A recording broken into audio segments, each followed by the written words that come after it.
नमस्कार दोस्तों, मेरा नाम है शशिकांत पंडित और आपका स्वागत है मूनस्टोन क्लासेस में। तो हम लोग इस वीडियो में अब कंटिन्यू कर रहे हैं अपने environment and ecology MCQ series को।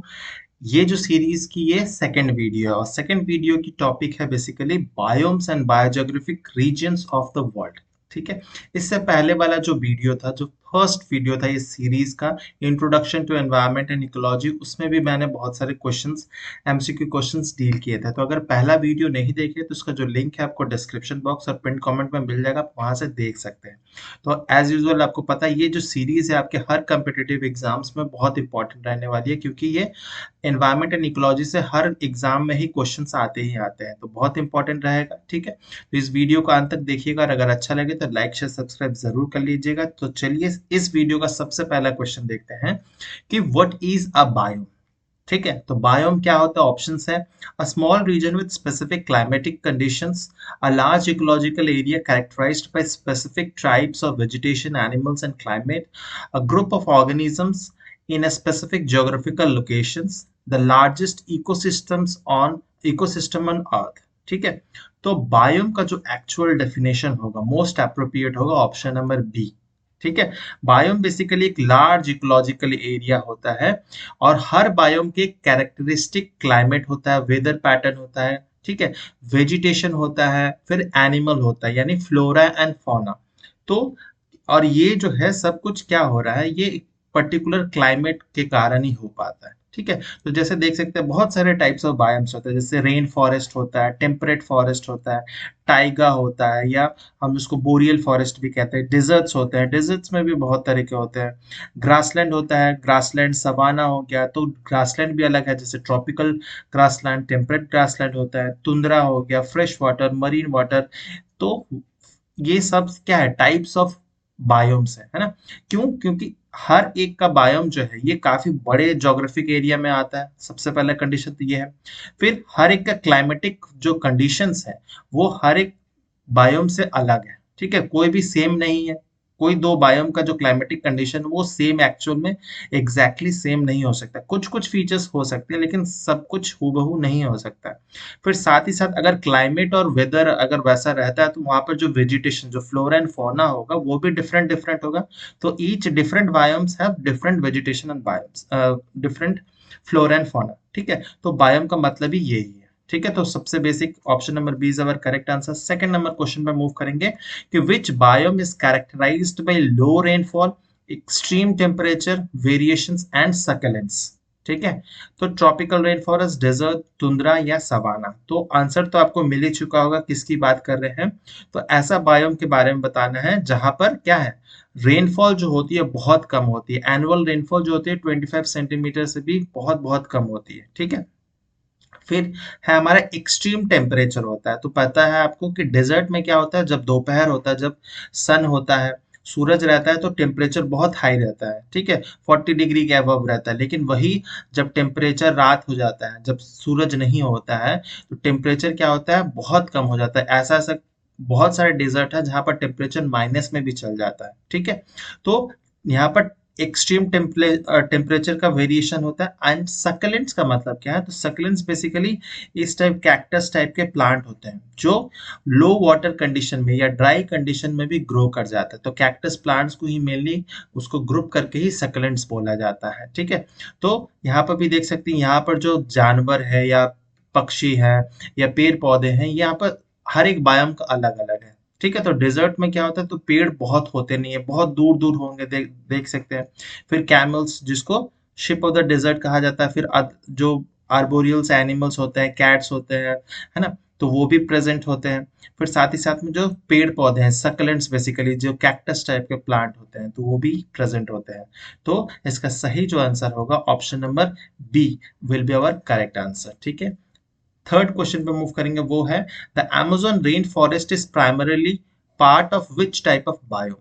ठीक है, savanna, tundra, tropical rain forest या टेम्परेट फॉरेस्ट। ठीक है, तो अमेज़न रेन फॉरेस्ट पता होना चाहिए सबसे पहले कि कौन से कंटिनेंट में आता है। तो ये साउथ अमेरिकन कंटिनेंट में आता है।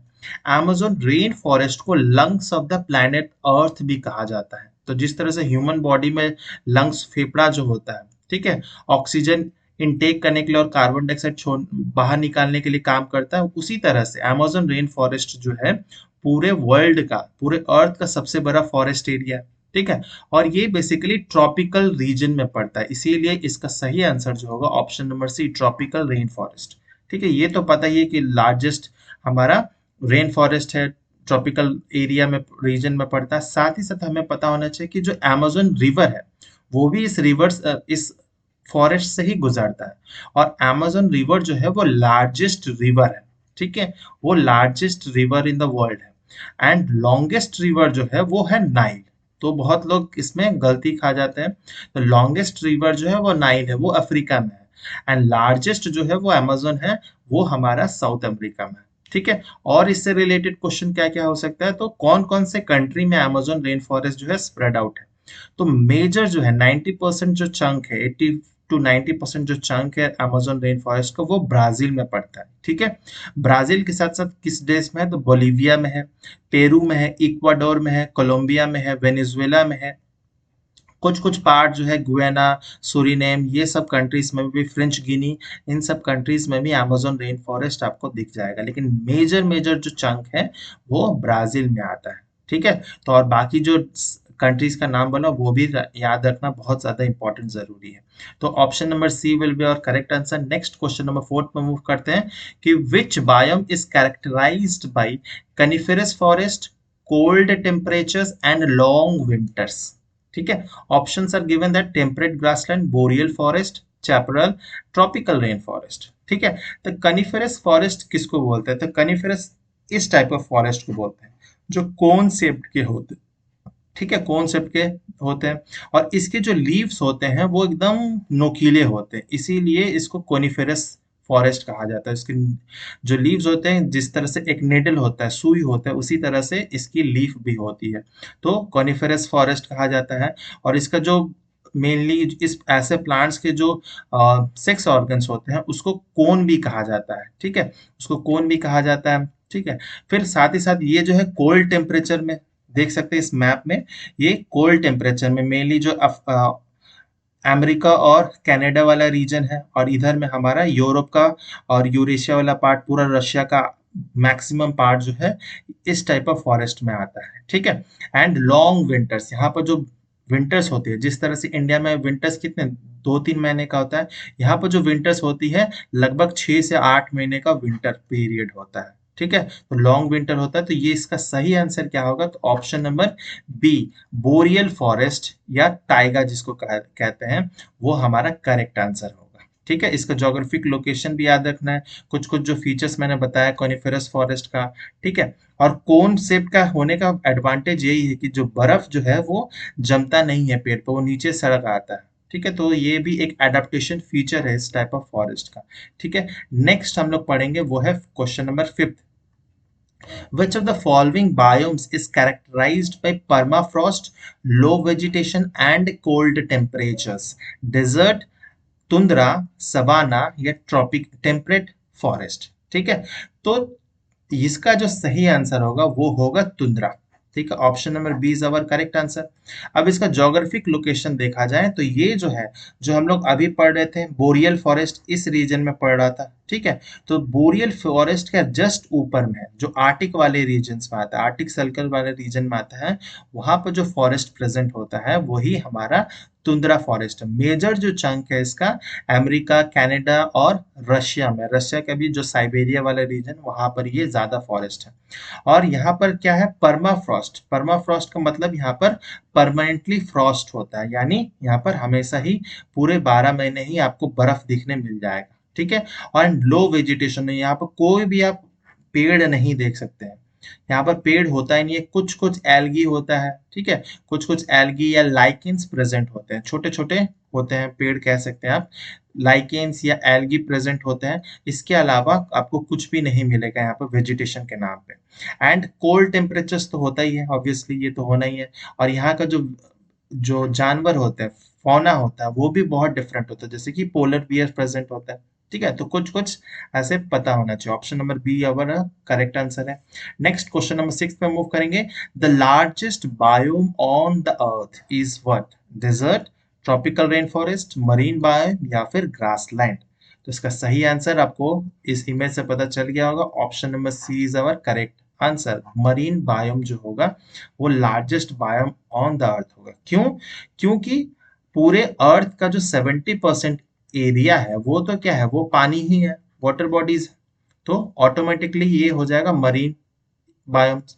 अब मरीन में बहुत कुछ आ जाता है, फ्रेश वाटर हो गया या फिर ब्रैकिश वाटर हो गया या मरीन हो गया, ठीक है, सॉल्टी हो गया, कुछ भी हो सकता है। तो ये 70% जो है ये तो वाटर बॉडीज में ही प्रेजेंट होता है।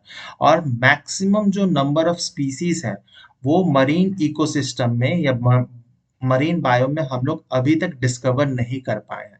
ठीक है, तो बहुत सारे ऐसे स्पीसीज हैं, इस पर बहुत कुछ रिसर्च किया जा सकता है। ऐसे बहुत सारे स्पीसीज मिल जाएंगे जिसको हम लोग को पता ही नहीं है, इसका नाम क्या है, फीचर्स क्या है, कैरेक्टरिस्टिक्स क्या है। ठीक है, तो इसका सही जो आंसर होगा ये मरीन बायोम होगा। लेकिन अगर एक ट्रिक क्वेश्चन पूछा जाए कि लार्जेस्ट बायोम ऑन अर्थ तो हो गया मरीन बायोम, लेकिन अगर लैंड पे पूछा जाए, ठीक है, तो अगर अर्थ पे पूछा जाएगा तो मरीन बायोम बोलेंगे, अगर लैंड पे सिर्फ पूछा जाएगा तो लार्जेस्ट बायोम जो होगा वो होगा फॉरेस्ट।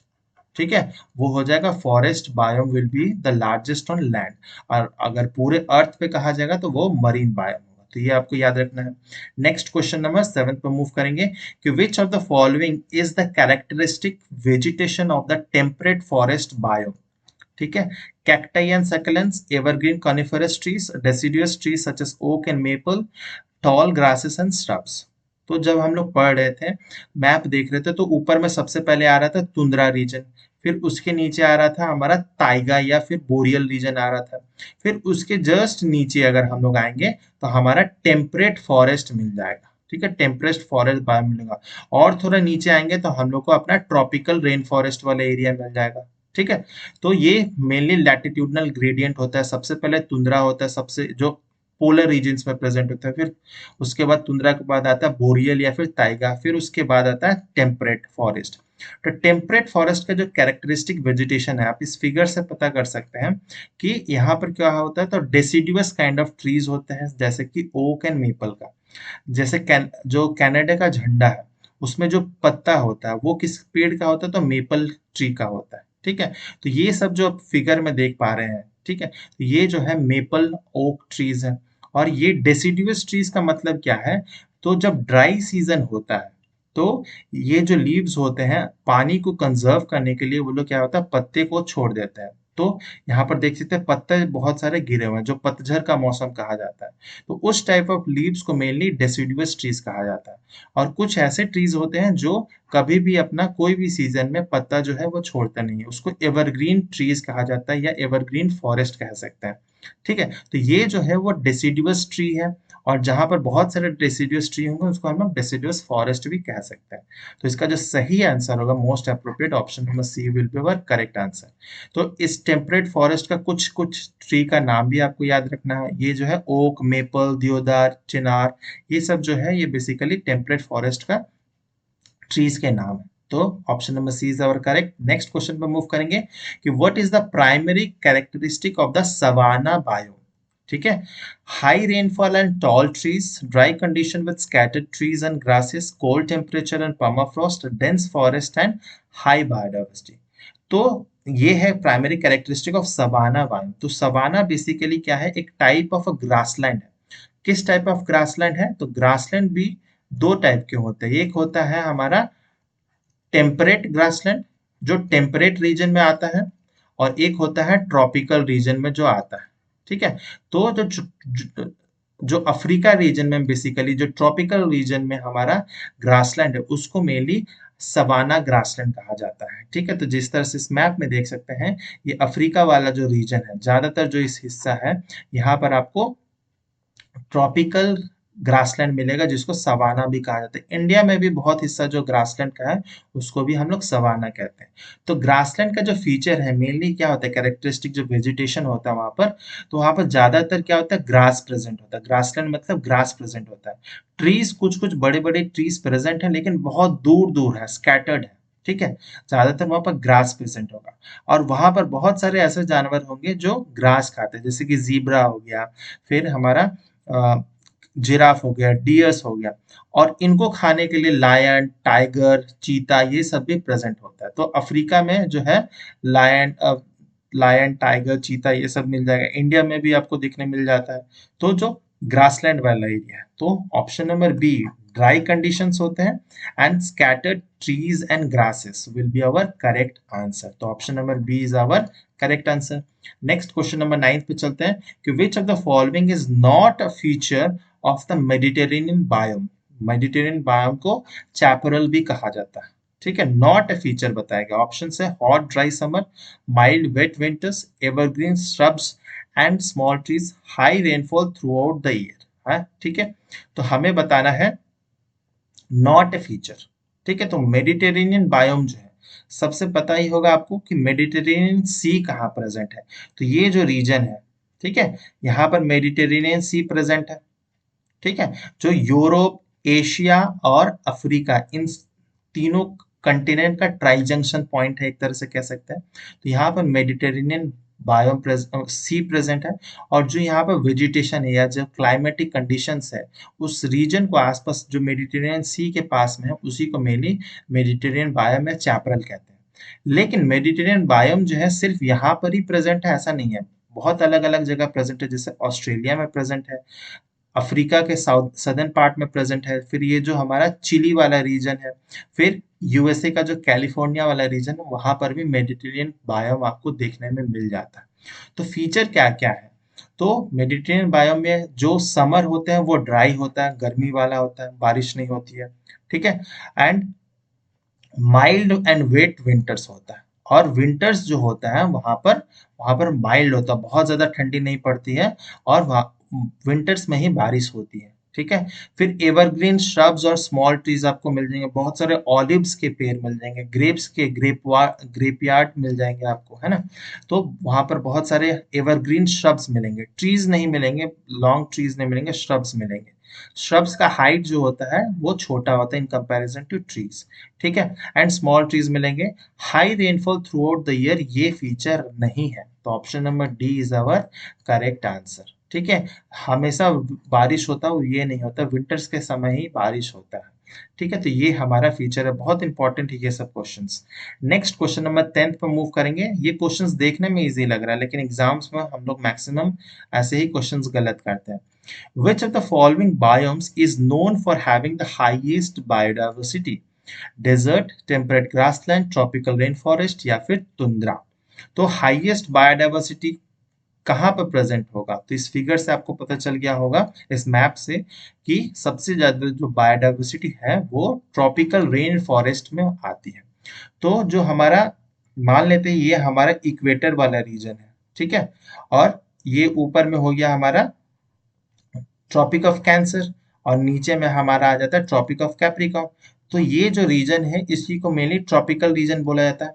तो पूरे इस इक्वेटर के 23 degree, 23.5 degree north and south में जितने भी रीजन है उसको इक्वेटोरियल रीजन कहा जाता है। तो यहाँ पर जो ज्यादातर फॉरेस्ट प्रेजेंट होते हैं उन्हीं को मेनली ट्रॉपिकल रेन फॉरेस्ट कहा जाता है। तो रेन फॉरेस्ट इसीलिए, ट्रॉपिकल तो समझ आ गया क्योंकि ट्रॉपिकल रीजन में, रेन फॉरेस्ट इसीलिए क्योंकि यहाँ पर कब बारिश हो जाए किसी को नहीं पता है।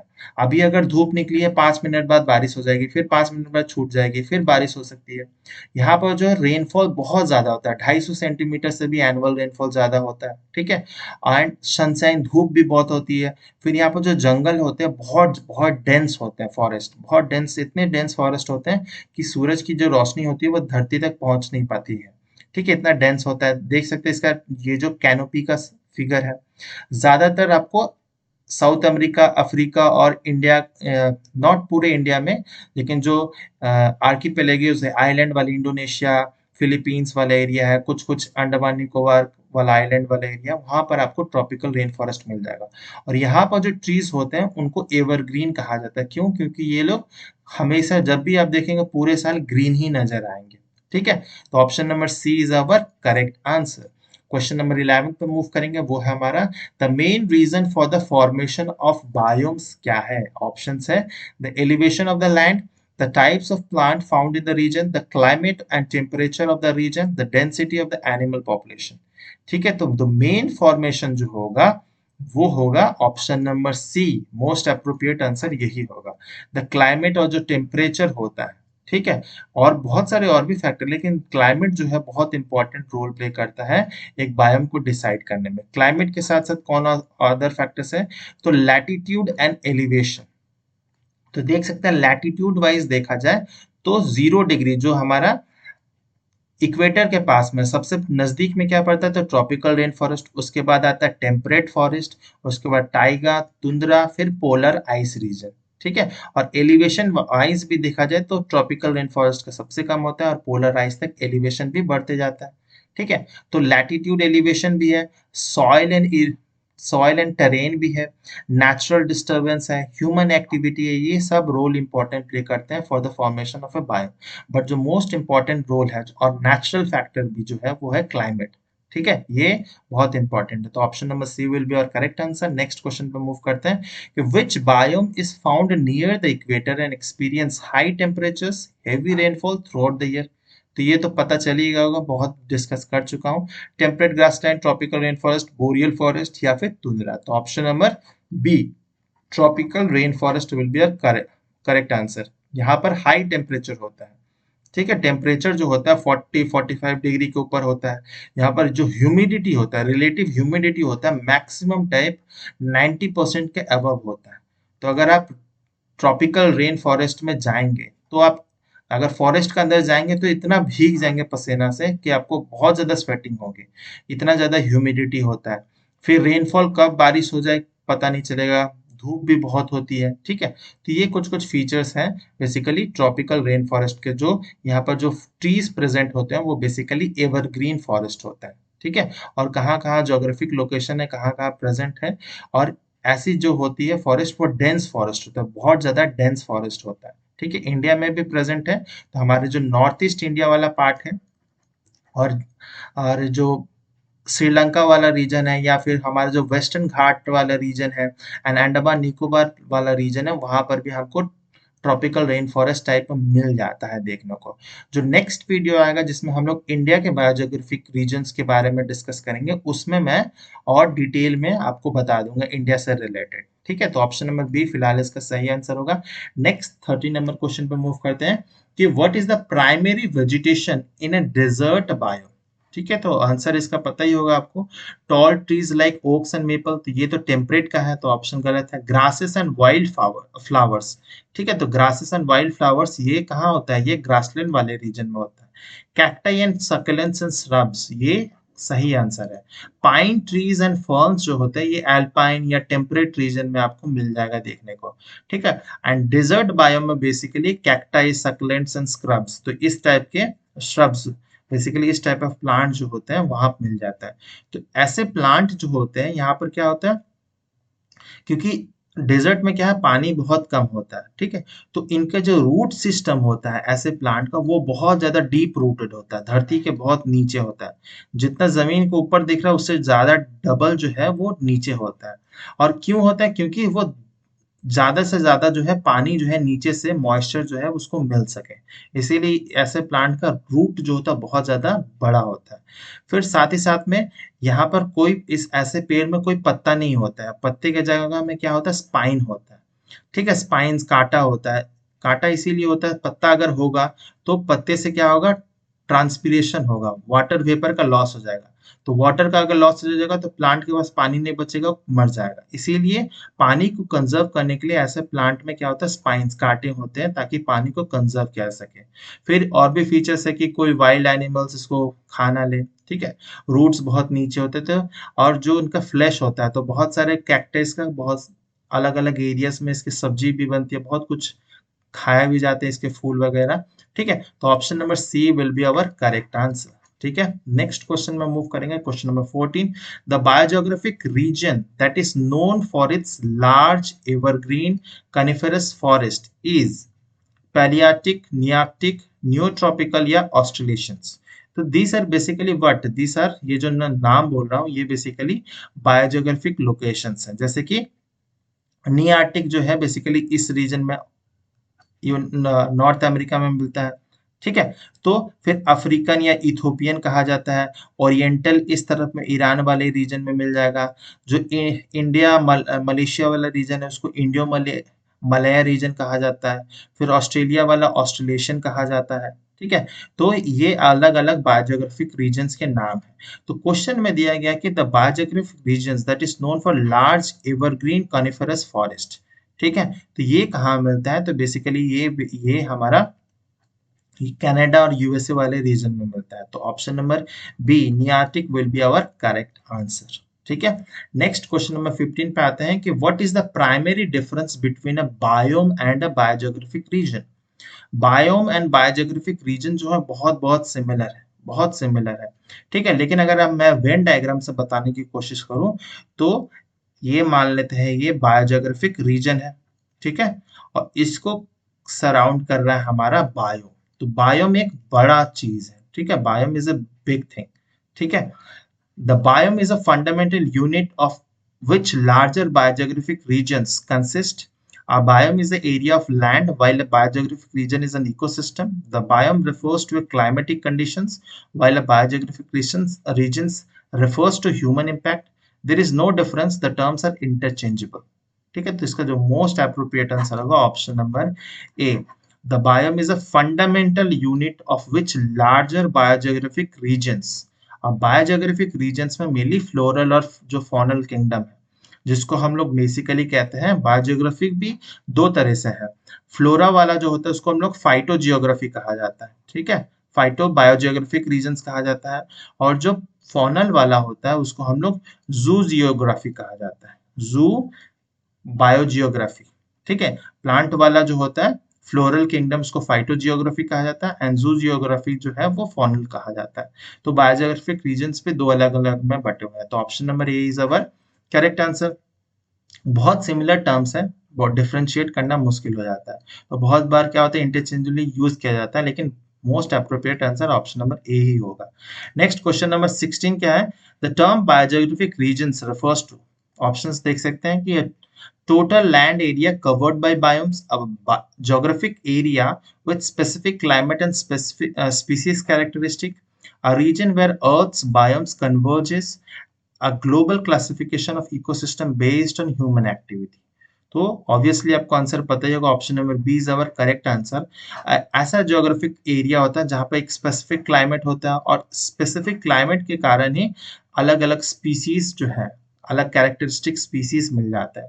और ये जो है बायोजियोग्राफिक रीजन्स जो है वो दो अलग अलग हैं ऑन द बेसिस ऑफ जो फॉनल बायोडाइवर्सिटी प्रेजेंट है और जो फ्लोरल डाइवर्सिटी प्रेजेंट है। ठीक है। तो ये जो है अलग अलग रीजन्स हैं, ऑस्ट्रेलेशियन, इंडो मलेशियन, अफ्रीका या इथोपियन, नियोट्रॉपिकल, नॉर्थ अमेरिका वाला जो नियार्टिक रीजन होता है। तो ये सब आपको पता होना चाहिए। इसको मैं फर्दर एक वीडियो में अलग से डिटेल में डिस्कस कर दूंगा। ठीक है।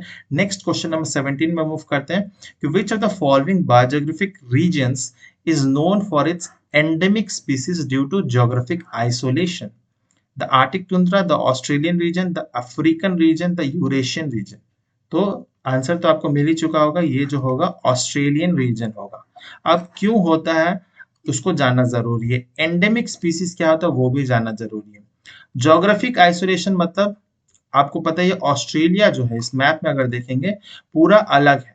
ऑस्ट्रेलिया एक अलग कंटिनेंट है और बाकी जो कंटिनेंट्स है उससे बहुत ज्यादा दूर है ना। तो यहाँ पर क्या होता है ज्योग्राफिक आइसोलेशन हो जाता है। तो जो भी यहाँ पर प्लांट्स है या एनिमल्स है, फ्लोरल फॉनल बायोडाइवर्सिटी है, वो दूसरे कंटिनेंट से बहुत ज्यादा इंटरेक्शन नहीं होता। जैसे कि कोई अगर एशिया में है तो वो आसानी से यूरोप या फिर ऑस्ट्रेलिया अफ्रीका रीजन में जा सकता है। ठीक है। जो नॉर्थ अमेरिका में है या साउथ अमेरिका में है वो आराम से आ जा सकते हैं। लेकिन ऑस्ट्रेलिया वाला जो है क्योंकि पूरा वाटर बॉडीज है तो वहां से एक ज्योग्राफिक आइसोलेशन या बैरियर बन जाता है। तो जब भी ज्योग्राफिक आइसोलेशन होता है तो एंडेमिक स्पीसीज का फॉर्मेशन होता है। बेसिकली एंडेमिक स्पीसीज वैसे पेड़ पौधे होते हैं या फिर जानवर होते हैं जो एक स्पेसिफिक रीजन में ही प्रेजेंट होते हैं और वो कहीं पे नहीं मिलेंगे। ठीक है। जैसे कि कैंगरू जो है, ठीक है, कैंगरू, कोआला, डुगोंग है ना? तो ये जो मार्सुपियल एनिमल्स है, फॉक्स है, ये सब जो है स्पेसिफिकली ऑस्ट्रेलियन कंटिनेंट में ही आपको दिखेंगे और कहीं नहीं मिलेंगे। तो एंडेमिक स्पीसीज उसी को कहा जाता है जो एक पर्टिकुलर रीजन्स में ही पाया जाता है और इसके अलावा कहीं नहीं मिलता है। ठीक है? हाँ, ये अलग बात हो सकती है कि कैप्टिविटी कर लिए या ज़ू में रखे हैं, वो अलग बात है। लेकिन एंडेमिक स्पीसीज अगर नेचुरल हैबिटेट में देखा जाए, तो वो पर्टिकुलर रीजन में ही मिलेगा, उसके अलावा कहीं नहीं मिलेगा। और ये जो है एनिमल के साथ-साथ पेड़-पौधों के लिए भी एप्लीकेबल है। ठीक है? तो ऑस्ट्रेलियन रीजन जो होगा option number B is our correct answer. तो इस वीडियो में फिलहाल हम लोग इतने ही क्वेश्चंस डिस्कस करेंगे। नेक्स्ट वीडियो में हम लोग इंडिया का जो बायोजियोग्राफिक रीजन्स है उसके बारे में हम लोग डिस्कस करेंगे। तो उम्मीद करता हूँ ये वीडियो आपको बहुत अच्छा लगा होगा, अगर हेल्पफुल लगा हो किसी भी तरह से तो लाइक ज़रूर कीजिएगा, कमेंट करके बताइए, सजेशंस दीजिएगा, शेयर एंड सब्सक्राइब नहीं किए तो ज़रूर से ज़रूर कीजिएगा। मिलते हैं हम लोग नेक्स्ट वीडियो में। टिल देन बाय बाय, जय हिंद।